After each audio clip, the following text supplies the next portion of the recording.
ಹೊರಗಿಂದ ಗರಿ ಗರಿ ಆಗಿರುವ ಒಳಗೆ ಅಷ್ಟೇ ಸಾಫ್ಟ್ ಆಗಿರುವಂಥ ಈ ಹೊಸ ತರಹದ ಪದಾರ್ಥ ಖಂಡಿತ ನೀವು ಒಂದ್ಸತಿ ಟ್ರೈ ಮಾಡಲೇಬೇಕು. ಈ ಮಳೆಗಾಲ ಬಂತು ಅಂದ್ರೆ ಸಾಕು, ಸಾಯಂಕಾಲ ಬಿಸಿ ಬಿಸಿ ಚಹಾ ಜೊತೆ ಏನಾದರೂ ಸ್ಪೈಸಿ ಕ್ರಿಸ್ಪಿ ಸ್ನ್ಯಾಕ್ಸ್ ತಿನ್ಬೇಕು ಅಂತ ಅನಿಸ್ತಾನೆ ಇರತ್ತೆ. ಸೊ ಈ ಹೊಸ ಪದಾರ್ಥ ನೀವು ಒಂದ್ಸತಿ ಮಾಡ್ಕೊಂಡು ತಿನ್ನಲೇಬೇಕು.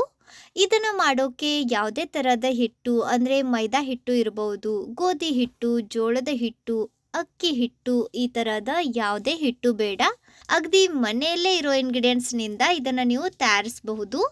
ನೋಡೋಕೆ ಎಷ್ಟು ಚಂದ ಕಾಣ್ತಾ ಇದೆ, ಅದಕ್ಕಿಂತ ತಿನ್ನೋಕೆ ತುಂಬ ಅಂದರೆ ತುಂಬ ರುಚಿ ಇದೆ, ಅಲ್ಲದೆ ಆರೋಗ್ಯಕರ ಸಹ ಇದೆ. ಇದನ್ನು ನೀವು ಬೆಳಿಗ್ಗೆ ನಾಷ್ಟ ಅಂತ ತಿನ್ಬಹುದು, ಸಾಯಂಕಾಲ ಟೀ ಟೈಮ್ ಸ್ನ್ಯಾಕ್ಸ್ ಅಂತಲೂ ಮಾಡ್ಕೊಂಡು ತಿನ್ನಬಹುದು. ಚಿಕ್ಕ ಮಕ್ಕಳಿಗೆ ಟಿಫಿನ್ಗೆ ಅಂತ ಕಟ್ಟಿದರೆ ಖಂಡಿತ ಆ ದಿನ ಗ್ಯಾರಂಟಿ ಟಿಫಿನ್ ಪೂರ್ತಿ ಖಾಲಿ ಆಗಿರುತ್ತೆ. ಮನೆಗೆ ಬಂದ ನಂತರ ಸಹ ಇದನ್ನೇ ಮಾಡಿಕೊಡು ಅಂತ ನಿಮಗೆ ಕಾಡ್ತಾರೆ, ಅಷ್ಟು ಅದ್ಭುತ ರುಚಿ ಆಗತ್ತೆ. ಇದನ್ನು ಮಾಡೋಕೆ ನಾನು ಇಲ್ಲಿ 2 ಗಜ್ರಿ, 1 ಡೊಣ್ ಮೆಣಸಿನ್ಕಾಯಿ ಮತ್ತು 1 ಉಳ್ಳಾಗಡ್ಡಿ ತಗೊತಾ ಇದ್ದೀನಿ. ಇವನ್ನ ಕ್ಲೀನಾಗಿ ತೊಳೆದು ಗಜ್ರಿನ ಸಿಪ್ಪೆ ತೆಗೆದು ಈ ರೀತಿ ದೊಡ್ಡ ದೊಡ್ಡ ಹೋಳು ಮಾಡ್ಕೊಂಡು ತಗೊತಾ ಇದ್ದೀನಿ. ಈರುಳ್ಳಿ ಸಹ ಅಷ್ಟೇ ಒಂದು ಸ್ವಲ್ಪ ರಫ್ಲಿನೇ ಚಾಪ್ ಮಾಡ್ಕೊಂಡು ತಗೋರಿ. ಡೊಣ್ ಮೆಣಸಿನ್ಕಾಯಿನ ಒಳಗಿನ ಬೀಜ ತೆಗೆದು ಈ ರೀತಿ ಒಂದು ಸ್ವಲ್ಪ ದೊಡ್ಡ ಸೈಜ್ನಲ್ಲಿ ಕಟ್ ಮಾಡ್ಕೊಂಡು ತಗೋರಿ. ಮನೆಯಲ್ಲಿ ಅವೈಲೇಬಲ್ ಇರುವ ಅಥವಾ ನಿಮಗೆ ಇಷ್ಟ ಇರೋ ಬೇರೆ ವೆಜಿಟೇಬಲ್ಸ್ ಅಂದರೆ ಕ್ಯಾಬೇಜ್ ಇರಬಹುದು ಅಥವಾ ಬೀಟ್ರೂಟ್, ಇವನ್ನೆಲ್ಲ ನೀವು ಇದರಲ್ಲಿ ಹಾಕಬಹುದು. ಇವಾಗ ಇವನ್ನ ನಾವು ಹೆರಜಬೇಕು. ನನ್ನ ಕಡೆ ಇಲ್ಲಿ ಅಗಾರೋ ಗ್ರೇಟರ್ ಆ್ಯಂಡ್ ಚಾಪರ್ ಇತ್ತು, ಇದರಲ್ಲಿ ನಾನು ಇವನ್ನ ಹೆರಜ್ತಾ ಇದ್ದೀನಿ. ಈ ರೀತಿ ಸಣ್ಣಕ್ಕೆ ಹೆರಜ್ರಿ, ಅಥವಾ ನಾವು ಬೇಕಂದರೆ ಇವನ್ನ ಸಣ್ಣಕ್ಕೆ ಹೆಚ್ಚಿ ಸಹ ತಗೋಬಹುದು. ಇವಾಗ ಗ್ಯಾಸ್ ಮೇಲೆ ಪ್ಯಾನ್ನಲ್ಲಿ 2 ದೊಡ್ಡ ಚಮಚೆಯಷ್ಟು ಎಣ್ಣೆ ಹಾಕ್ರಿ. ಇದರಲ್ಲಿ 1 ಚಮಚ ಶುಂಠಿ ಬೆಳ್ಳುಳ್ಳಿ ಪೇಸ್ಟ್ ಹಾಕಿ ಇದನ್ನು ಎಣ್ಣೆಯಲ್ಲಿ ಹಸಿ ವಾಸನೆ ಹೋಗೋವರೆಗೂ ಫ್ರೈ ಮಾಡಿರಿ. ಇವಾಗ ನಾವು ಹೆರಜಿ ಇಟ್ಟಿದ್ವಿ ನೋಡ್ರಿ, ಆ ಎಲ್ಲ ತರಕಾರಿ ಇದರಲ್ಲಿ ಹಾಕಿ ಇದನ್ನು ಒಗ್ಗರಣೆಯಲ್ಲಿ ಕಲಿಸ್ಕೊಂಡು ತಗೊಳ್ಳೋಣ. ಇವನ್ನ ನೀವು ಸಣ್ಣಕ್ಕೆ ಹೆಚ್ಚಿ ಹಾಕಿದರೆ ಎಣ್ಣೆಯಲ್ಲಿ 1-2 ನಿಮಿಷ ಬೇಯಿಸಿ ತಗೋರಿ. ಇವಾಗ 1 ಚಮಚ ಧನಿಯಾ ಪುಡಿ, ಅರ್ಧ ಚಮಚ ಹುರಿದಿರೋ ಜೀರಿಗೆ ಪುಡಿ, ಅರ್ಧ ಚಮಚ ಗರಂ ಮಸಾಲ, ರುಚಿಗೆ ತಕ್ಕಷ್ಟು ಉಪ್ಪು ಮತ್ತು ನೋಡಿಕೊಂಡು ಖಾರದ ಪುಡಿ ಹಾಕಿರಿ. ಇದನ್ನೆಲ್ಲ ಮಿಕ್ಸ್ ಮಾಡಿಕೊಂಡು ಇವಾಗ ನಾವು ಹಾಕಿರೋ ಈ ಎಲ್ಲ ತರಕಾರಿ ಒಂದು ಸ್ವಲ್ಪ ಮೆತ್ತಗೆ ಆಗಬೇಕು ಅಂತ ಇದನ್ನು ಉಗಿ ಮೇಲೆ 1-2-3 ನಿಮಿಷ ಮುಚ್ಚಿ ಬೇಯಿಸ್ರಿ. ನಿಮಗೆ ಇಷ್ಟ ಇದ್ದರೆ ನೀವು ಇದರಲ್ಲಿ ಬಡೆ ಸೊಪ್ಪು ಅಂದರೆ ಸೊಪ್ಪಿನ ಕಾಳು ಅಂತೇವೆ ನೋಡ್ರಿ, ಅದ್ರ ಪುಡಿ ಸಹ ಹಾಕಬಹುದು. ಇವು ಒಂದು ಸ್ವಲ್ಪ ಮೆತ್ತಗೆ ಆದ ನಂತರ ನಾನು ಇದರಲ್ಲಿ 2 ಕುದಿಸಿರೋ ಬಟಾಟೆ ಅಂದರೆ ಆಲೂಗಡ್ಡೆ ಈ ರೀತಿ ಕೈನಿಂದ ಮ್ಯಾಶ್ ಮಾಡಿ ಹಾಕ್ತಾ ಇದ್ದೀನಿ. ನೀವು ಬೇಕಂದರೆ ಇವನ್ನ ಹೆರಚಿ ಸಹ ಹಾಕ್ಬಹುದು, ಆದರೆ ಇವು ಚೆನ್ನಾಗಿ ಕುದ್ದಿದ್ದಾವೆ, ಅದಕ್ಕೆ ನಾನು ಈ ರೀತಿ ಇವನ್ನ ಕೈನಿಂದನೇ ಮ್ಯಾಶ್ ಮಾಡ್ತಾ ಇದ್ದೀನಿ. ಇದರಲ್ಲಿ ಆಲೂಗಡ್ಡೆ ದೊಡ್ಡ ದೊಡ್ಡ ತುಂಡು ಅಥವಾ ಬಿರುಸಿರೋ ತುಂಡು ಉಳಿಬಾರ್ದು, ಆ ರೀತಿ ಇವನ್ನ ಮ್ಯಾಶ್ ಮಾಡ್ಕೊಂಡು ತಗೋರಿ.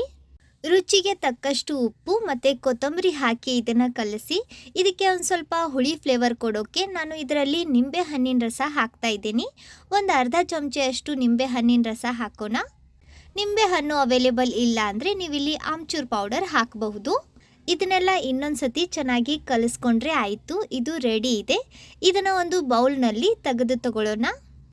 ಇದು ಒಂದು ಸ್ವಲ್ಪ ಆರಬೇಕು. ಇದು ಆರಲಿ, ಅಲ್ಲಿವರೆಗೂ ಇದೇ ಪ್ಯಾನ್ ತೊಳೆದು ಇದರಲ್ಲಿ 2 ಕಪ್ನಷ್ಟು ನೀರು ಹಾಕ್ರಿ. 1 ಚಮಚ ಎಣ್ಣೆ ಮತ್ತು ರುಚಿಗೆ ತಕ್ಕಷ್ಟು ಉಪ್ಪು ಹಾಕಿ ನೀರು ಕುದಿಯೋಕೆ ಬಿಡ್ರಿ. ನೀರಿಗೆ ಕುದಿ ಬಂದ ನಂತರ ಇದರಲ್ಲಿ 1 ಕಪ್ನಷ್ಟು ಚಿರೋಟಿ ರವೆ ಹಾಕ್ರಿ. ನಾವು ಉಪ್ಪಿಟ್ಟು ಅಥವಾ ಶಿರಾ ಮಾಡೋಕೆ ಯೂಸ್ ಮಾಡ್ತೇವೆ ನೋಡ್ರಿ, ಅದೇ ರವೆ ಇದು. ಗ್ಯಾಸ್ ಪೂರ್ತಿ ಲೋ ಫ್ಲೇಮ್ನಲ್ಲಿ ಇಟ್ಟು ಇದನ್ನು ನೀರಿನಲ್ಲಿ ಗಂಟು ಆಗಬಾರ್ದು, ಆ ರೀತಿ ಕಲಿಸ್ಕೊಂಡು ತಗೋರಿ. ಮುಂಚೆ ಇದು ಗಂಟಾಗಿರೋ ರೀತಿ ಕಾಣುತ್ತೆ, ಆದರೆ ಇದನ್ನು ನೀವು ಹೇಗೆ ಕಲಿಸ್ತೀರಿ ನೋಡ್ರಿ, ಹಾಗೆ ರವೆ ನೀರಿನಲ್ಲಿ ಚೆನ್ನಾಗಿ ಬೆಂದು ಹಿಟ್ಟು ಇರುತ್ತೆ ನೋಡ್ರಿ, ಆ ಕನ್ಸಿಸ್ಟೆನ್ಸಿಗೆ ಇದು ಬರುತ್ತೆ. ನೀವು ನೋಡ್ತಾ ಇರ್ಬೋದು ನೋಡ್ರಿ, ಇದು ನೀರು ಚೆನ್ನಾಗಿ ಇಂಕೊಂಡಿದೆ.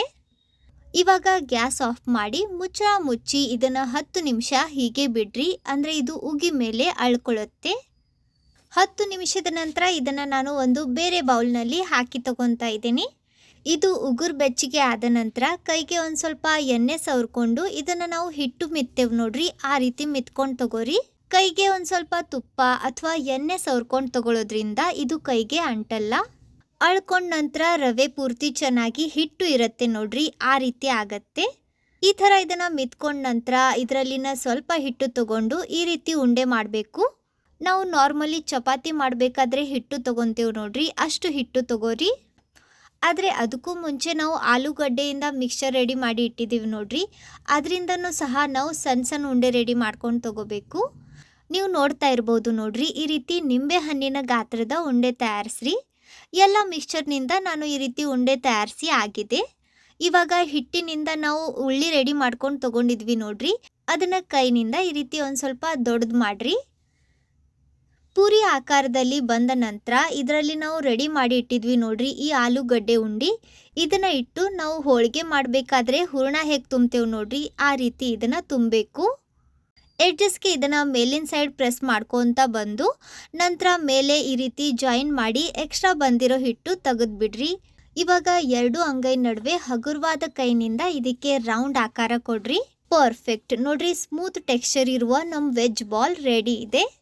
ನಾನು ಇದಕ್ಕೆ ವೆಜ್ ಬಾಲ್ ಅಂತ ಹೆಸರು ಇಟ್ಟಿದ್ದೀನಿ. ನಿಮಗೆ ಇನ್ಯಾವುದಾದ್ರೂ ಹೆಸರು ಸಜೆಸ್ಟ್ ಮಾಡಬೇಕು ಅಂತ ಇದ್ದರೆ ಖಂಡಿತ ಕಮೆಂಟ್ನಲ್ಲಿ ತಿಳಿಸ್ರಿ. ಇದೇ ರೀತಿ ಉಳಿದಿರೋ ಹಿಟ್ಟಿನಿಂದ ಕೂಡ ಇವನ್ನ ರೆಡಿ ಮಾಡ್ಕೊಂಡು ತಗೊಳ್ಳೋಣ. ನಾವು ಆಗಲೇ ಆಲೂಗಡ್ಡೆ ಮತ್ತು ಎಲ್ಲ ವೆಜಿಟೇಬಲ್ಸ್ ಹಾಕಿ ಫಿಲ್ಲಿಂಗ್ ರೆಡಿ ಮಾಡ್ಕೊಂಡಿದ್ವಿ ನೋಡ್ರಿ. ಅದರಲ್ಲೇ ನೀವು ಬೇಕಂದರೆ ಇಷ್ಟ ಇದ್ದರೆ ಅಥವಾ ಅವೈಲೇಬಲ್ ಇದ್ದರೆ ಚೀಸ್ ಸಹ ಹಾಕ್ಬೋದು. ಅದರಿಂದ ಇದು ಇನ್ನೂ ರುಚಿ ಆಗುತ್ತೆ ನೋಡ್ರಿ. ಎಕ್ಸ್ಟ್ರಾ ಹಿಟ್ಟು ತೆಗೆಯದೆ ನೀವು ಇದನ್ನು ಈ ರೀತಿ ಒಳಗಿನ ಸೈಡ್ ಪ್ರೆಸ್ ಮಾಡಿ ನಂತರ ಇದಕ್ಕೆ ರೌಂಡ್ ಆಕಾರ ಕೊಡ್ಬೋದು. ಇವನ್ನ ತಯಾರಿಸೋ ಅಷ್ಟೊತ್ತಿಗೆ ಗ್ಯಾಸ್ ಮೇಲೆ ಎಣ್ಣೆ ಬಿಸಿ ಮಾಡೋಕ್ಕೆ ಇಡ್ರಿ. ಕೈಗೆ ಒಂದು ಸ್ವಲ್ಪ ಎಣ್ಣೆ ಸವರ್ಕೊಂಡು ಈ ರೀತಿ ರೋಲ್ ಮಾಡಿರಿ, ಅಂದರೆ ಇದಕ್ಕೆ ಶೈನಿಂಗ್ ಬರುತ್ತೆ ಅಥವಾ ಸ್ಮೂತ್ ಟೆಕ್ಸ್ಚರ್ ಬರುತ್ತೆ. ಒಂದು 5ರಿಂದ 6 ಬ್ಯಾಚ್ ಆಗ್ಬೋದು ಅಷ್ಟು ಇವನ್ನ ನಾನು ರೆಡಿ ಮಾಡಿ ತಗೊಂಡಿದ್ದೇನೆ.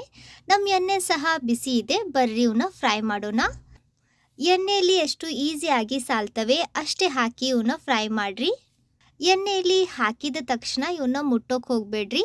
ಮೇಲಿನ ಸೈಡ್ ಎಣ್ಣೆ ಹಾಕ್ತಾ ಇವನ್ನ ಈ ರೀತಿ ಹೊಳಸಿ ಹಾಕ್ತಾನೆ ಎಲ್ಲ ಕಡೆ ಹೊಂಬಣ್ಣ ಬರೋವರೆಗೂ ಇವನ್ನ ನಾವು ಫ್ರೈ ಮಾಡ್ತಾ ಇದ್ದೀವಿ.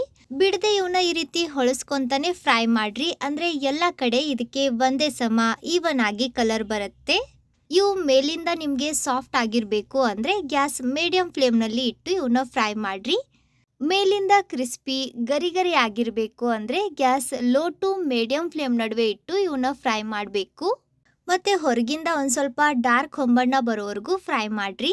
ಈ ಥರ ಒಂದು ಸ್ವಲ್ಪ ತೆಗ್ಗಿರುವ ಅಂದರೆ ಡೀಪ್ ಇರುವ ಬಾಳಿಗೆ ತಗೋರಿ, ಅಂದರೆ ಇವು ಎಣ್ಣೆಯಲ್ಲಿ ಚೆನ್ನಾಗಿ ಮುಣುಗ್ತವೆ, ಎಲ್ಲ ಕಡೆ ಈವನ್ ಆಗಿ ಫ್ರೈ ಆಗ್ತವೆ, ಜಾಸ್ತಿ ಎಣ್ಣೆ ಸಹ ಬೇಕಾಗಲ್ಲ.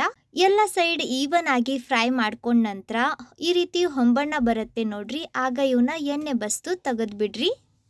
ಈ ರೀತಿ ಇವನ್ನ ತಯಾರಿಸಿ ಸಾಸ್ ಕೆಚಪ್ ಜೊತೆ ತಿನ್ಬಹುದು. ನಾನು ಇವನ್ನ ಹೀಗೆ ಸರ್ವ್ ಮಾಡ್ತಾ ಇದ್ದೀನಿ, ಯಾಕಂದರೆ ಇದರಲ್ಲಿ ನಾವು ಹುಳಿ ಸಿಹಿ ಖಾರ ಎಲ್ಲ ಫ್ಲೇವರ್ ಹಾಕಿದ್ದೀವಿ.